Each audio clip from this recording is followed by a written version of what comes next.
और इस वक्त की बड़ी खबर आपको बता दें कि कल भोपाल उज्जैन पैसेंजर ट्रेन में जो धमाका हुआ था उसकी जांच करने के लिए एनआईए की टीम भोपाल पहुंच गई है। उस धमाके की जांच एनआईए करेगी क्योंकि सीधे सीधे आतंकी हमला है और आईएसआईएस का हाथ जब से इस हमले के पीछे आया है और गिरफ्तारियां एमपी और यूपी में जगह जगह हुई हैं, तब से एनआईए का तस्वीर में आना लाजमी माना जा रहा था। वीरेश पांडे के पास आपको ले चलते हैं जरा, क्योंकि कल ही आईएस का हेडक्वार्टर लखनऊ में पकड़ा गया है। वीरेश जरा बताइए क्या क्या मिला सैफुल्ला के उस कमरे से जहां ये सारे आईएस के आतंकी रुके हुए थे, ठहरे हुए थे।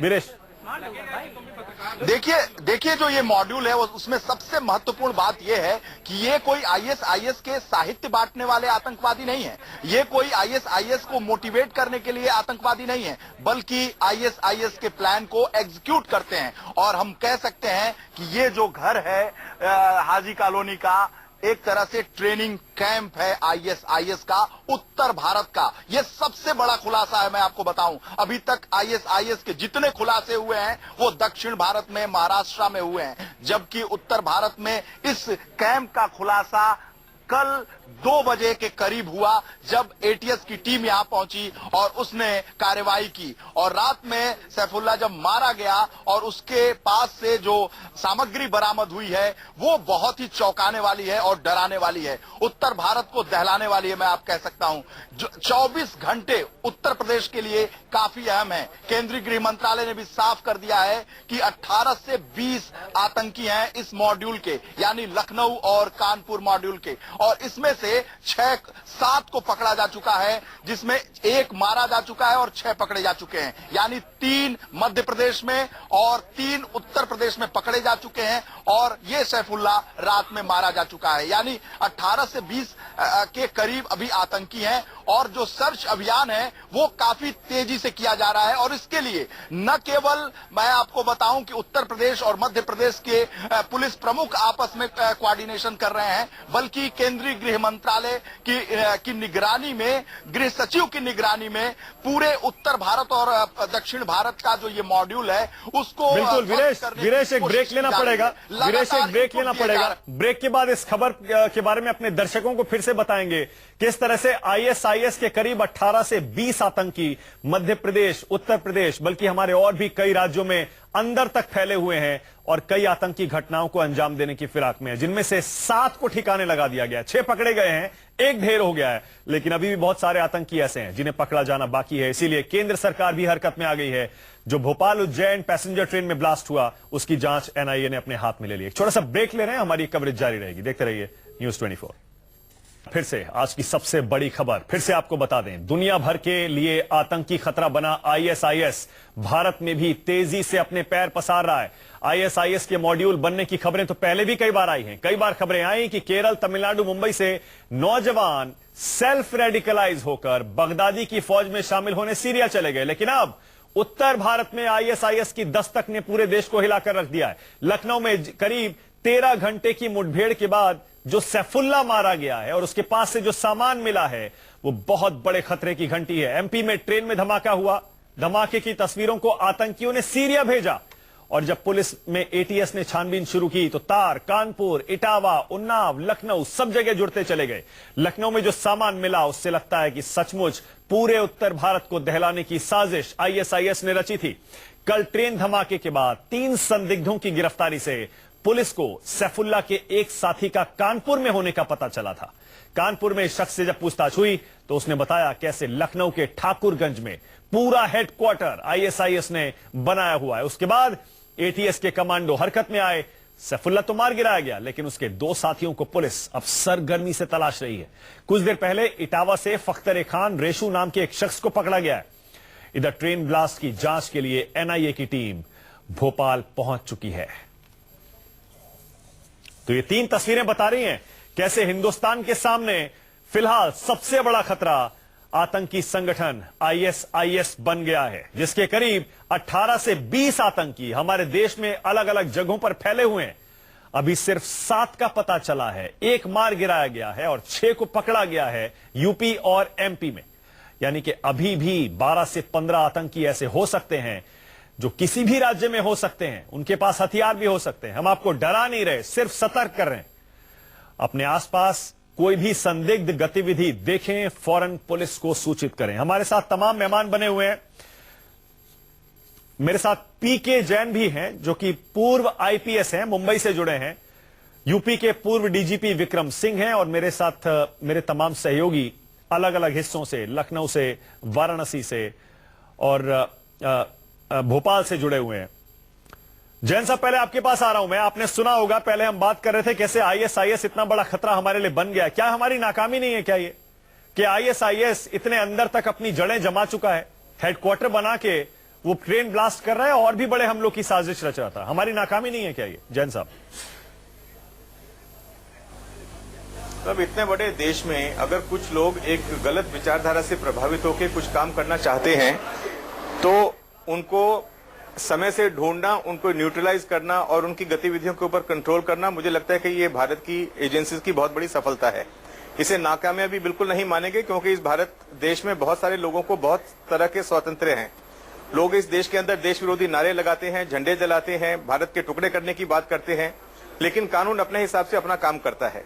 मैं कहूंगा कि ये जो मॉड्यूल था, जो कि बहुत ही गंभीर बात है इस देश के लिए, इस मॉड्यूल को समय से डिटेक्ट किया गया, न्यूट्रलाइज किया गया, इसके बहुत सारे लोगों को पकड़ लिया गया, इसका जो मास्टरमाइंड था, इसका जो लीडर था, उसको न्यूट्रलाइज कर दिया गया।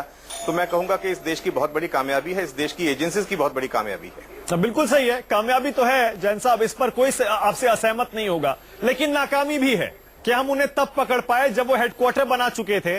अपने अलग अलग जगहों पर देखिए, हम लोग की तैयारी कर रहे थे, कल एक ब्लास्ट भी कर दिया। और लखनऊ में हेडक्वार्टर बनाकर देखिए कितना सारा असला हमने पकड़ा है। आईएस का झंडा है, तमाम करेंसी है, पासपोर्ट है, इतनी सारी पिस्टल्स हैं और कई राउंड हैं जिंदा।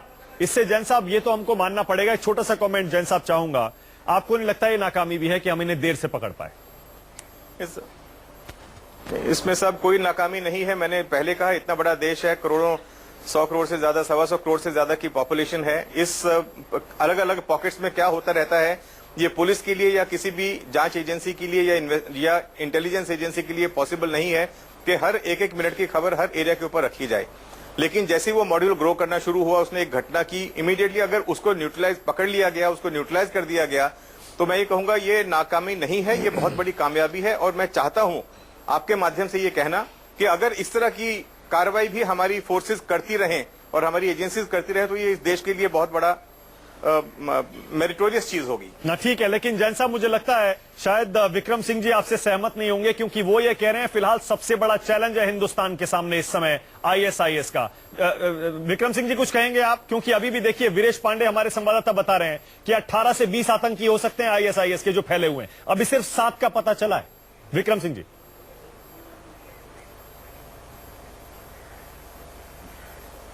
मानक जी, मैं जैन साहब की बात से सहमत हूं कि ये वाकई अगर इसको पूरे निष्पक्ष रूप से अगर कहें तो ये कामयाबी ही रहेगी। लेकिन अगर बॉस्टन मैराथन में विस्फोट अमेरिका में हुआ, इंग्लैंड में हुआ, ब्रसल्स में हुआ, पेरिस में हुआ, बेल्जियम में हुआ, तो ऐसा नहीं है कि वो सब नाकामयाब रहे। लेकिन टाइमली डिटेक्शन और टाइमली इंटरवेंशन अगर ये हो गया है तो आप इस बात से संतोष कर सकते हैं कि आपने प्रभावी कार्रवाई की है। लेकिन मानक जी, आपकी बात में बहुत बल इस बात का भी है कि ये ग्रुप आके इकट्ठा होता है, ऑपरेशनल बेस तैयार करता है, 600 राउंड और उपकरण ला करके रखता है, नक्शे आदि प्रैक्टिस और सुबह की जॉगिंग करता है। क्या स्थानीय पुलिस को इसके बारे में और ज्यादा सतर्क नहीं होना चाहिए था? क्या आपकी watch and ward patrolling, picketing और सर्वेलेंस निगरानी क्या कर रही थी इस चीज के ऊपर? अब हमें, और विशेषकर उन परिस्थितियों में जबकि उत्तर प्रदेश में निर्वाचन चल रहा है, आपको और ज्यादा सतर्क होना चाहिए था। खैर नहीं हुए, कोई बात नहीं, भविष्य के लिए नसीहत ले ले, क्योंकि अब इस दस्तक के बाद इस प्रकार की चूक के बहुत दूरगामी भयावह परिणाम हो सकते हैं। बिल्कुल। और फिलहाल चिंता की बात यह है विक्रम सिंह जी, संकेत पाठक के पास जा रहा हूं मुंबई, अमित आपके पास और वीरेश आपके पास भी आ रहा हूं। संकेत, पहले आप बताइए, क्योंकि मुंबई के साथ साथ पूरे देश में हाई अलर्ट, कई जगहों पर हाई अलर्ट कर दिया गया है, क्योंकि अभी भी आईएस के बहुत सारे आतंकी पकड़ से बाहर हैं। संकेत, आपके पास क्या खबर है?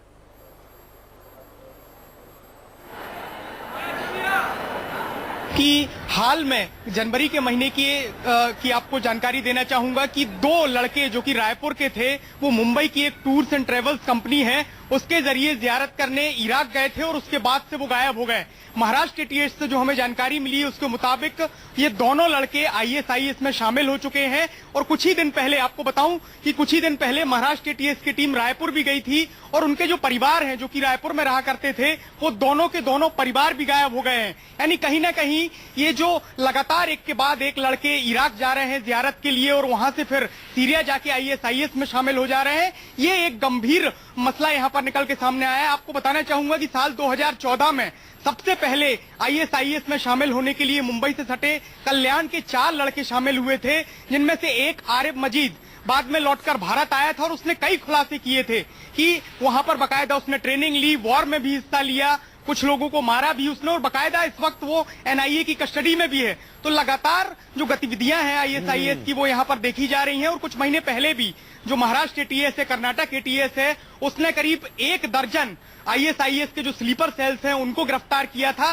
तब भी कई चौंकाने वाली जानकारी सामने आई थी। तो कहीं ना कहीं जो एजेंसियां हैं वो लगातार नजर रखी हुए हैं, लेकिन आपको बताऊं कि ये लगातार एक के बाद एक जो खुलासे हो रहे हैं उससे ये तो साफ हो गया है कि आईएसआईएस के जो स्लीपर सेल्स हैं वो देश भर में इस वक्त सक्रिय हैं और लगातार अपनी घटनाओं को अंजाम दे रहे हैं। बिल्कुल। और संकेत, आपने एक और चिंताजनक बात ये बताई है कि उन 2 लड़कों के परिवार भी रायपुर से गायब हो गए। इससे आप अंदाजा लगा लीजिए कि अपनी सिंपैथी या फिर अपनी आस्था उन आतंकी संगठनों में रखने वाले कितने लोग हैं इस देश में और कहां कहां फैले हुए हैं। यह भी एक बहुत बड़ा चैलेंज है, उनके परिवार को भी पकड़ना और उन दोनों लड़कों को भी पकड़ना जो कि इराक में आईएसआईएस में जाकर शामिल हो गए थे। एक छोटा सा ब्रेक ले रहा हूं। तो इस वक्त की बड़ी खबर यही है कि देश भर में आईएसआईएस आतंकियों के पूरे नेटवर्क का भंडाफोड़ हुआ है। एक आतंकी कल रात मारा गया है, 6 पकड़े गए हैं। लखनऊ की हाजी कॉलोनी में ये देखिए आईएसआईएस का पूरा हेडक्वार्टर पकड़ा गया है, जिसमें देखिए आईएसआईएस का झंडा है, तमाम हथियार जिसमें पिस्टल हैं, जिंदा कारतूस हैं, भारत का नक्शा है और भी तमाम चीजें मिली हैं।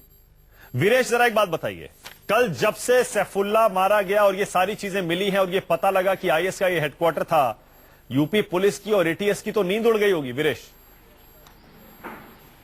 जाहिर सी बात है, जब ये खुलासा हुआ तो न केवल यूपी एटीएस की नींद उड़ी है, मैं आपको बताऊं कि ये इतना बड़ा खुलासा है कि इसे लेकर केंद्रीय गृह मंत्रालय भी सख्ते में है और यही वजह है कि वो मॉनिटरिंग खुद कर रहा है। खुद कल गृह मंत्री राजनाथ सिंह ने यूपी के डीजीपी से बात की, क्योंकि वो उनका संसदीय क्षेत्र है, इसलिए वो लगातार संपर्क में है और ये उनके लिए भी एक बदनामी का सबब होगा कि उनके संसदीय क्षेत्र में उत्तर भारत का सबसे बड़ा आईएसआईएस का केंद्र, जहां उनका घर है कालिदास मार्ग पर, उससे 11 किलोमीटर की दूरी पर ये हाजी कॉलोनी का घर है और यहां उत्तर भारत का हेडक्वार्टर चल रहा है, आईएसआईएस का हेडक्वार्टर चल रहा है। और सबसे चिंता की बात इसमें यह है कि ये जो तरीका है आईएसआईएस का, ये पहली बार सामने आया है। इंडियन मुजाहिदीन का जो तरीका था, बटला हाउस में हम सब ने देखा, जो इंडियन मुजाहिदीन का तरीका था विस्फोट करना, एग्जीक्यूट करना, आईएसआईएस का पहली बार एग्जीक्यूशन हमें देखने को मिला है इस रूप में। पहले साहित्य बांटते हुए, उनके झंडे लहराते हुए और उनके सिंपैथाइजर को पकड़ा जाता रहा है, लेकिन पहली बार जो बिल्कुल सही कह रहे हैं वीरेश, लौटूंगा आपके पास, वीरेश लौटूंगा। अमित, एक छोटा सा कमेंट आपसे चाह रहा हूं, क्योंकि आप गृह मंत्रालय के सूत्रों से संपर्क में हैं। क्या भारत सरकार के पूरे सिस्टम की नींद नहीं उड़ गई है, इंटेलिजेंस एजेंसीज की नींद नहीं उड़ गई है? आईएस का हेडक्वार्टर लखनऊ में,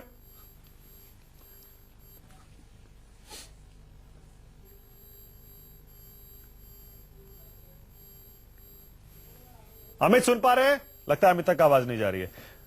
पीके जैन साहब, एक छोटा सा कमेंट आपसे ले लेता हूं मैं। जैन साहब, आप कह रहे हैं बड़ी कामयाबी है, लेकिन जैन साहब, क्या यह चिंता का विषय नहीं है कि अभी भी 18 से 20 आतंकी अगर हैं, उनमें से 10-12 अभी भी फरार हैं, उनकी कोई खबर नहीं है और ये आईएस का हेडक्वार्टर मिला है हमें? जैन साहब देखिए, अभी पूरे देश में आईएसआईएस के ऑपरेटिव्स या उनकी विचारधारा से प्रभावित यूथ का नंबर काफी बड़ा हो सकता है। ये जो छुटपुट हमारे को इन्फॉर्मेशन मिलती रहती है कि यहां से 2 चले गए, वहां से 4 चले गए, यहां पे 20 लोगों का मॉड्यूल बन गया, ये सारे मॉड्यूल्स जगह जगह पे एक्टिवेटेड हैं। मध्य प्रदेश में 2014 में ये बात सामने आई थी कि वहां का एक अरमान नाम का लड़का जो था वो सीरिया में, इराक में जाके उसने वहां आईएसआईएस के लिए लड़ा। उसने एक मॉड्यूल वहां क्रिएट किया था, जो मॉड्यूल बाद में न्यूट्रलाइज कर दिया गया। रतलाम में एक दूसरा मॉड्यूल था जिसको न्यूट्रलाइज कर दिया गया। देश में और बहुत सारी जगह पे इस तरह के मॉड्यूल्स को न्यूट्रलाइज किया जा रहा है, उसकी इंटेलिजेंस हमारे को समय पे मिल जाती है। ये अनफॉर्चुनेट है कि ये वाला मॉड्यूल जो था, जो लखनऊ बेस्ड मॉड्यूल था, ये पकड़ा नहीं गया, ये हमारे रडार पे नहीं आया। लेकिन मैं इसलिए कामयाबी मानता हूं कि हमारे सामने एक इंसिडेंट हुई, वो इंसिडेंट की शुरुआत आज से 3-4 साल पहले हो चुकी है, लेकिन उसके बावजूद भी कोई हिंदुस्तान में या भारत में कोई बहुत बड़ा इस तरह का कांड नहीं हुआ। ये पहला एक एक्सपेरिमेंटल धमाका मैं कहूंगा, क्योंकि बहुत बड़ा, बहुत हाई इंटेंसिटी एक्सप्लोजिव नहीं था। तो ये एक छोटा धमाका करके शायद ग्राउंड टेस्ट किया गया। लेकिन हमारी एजेंसीज जो है इन लोगों के पीछे लगी हुई हैं, काफी सारी इंफॉर्मेशन मिलती है, उससे बहुत सारे लोग न्यूट्रलाइज किए जाते हैं।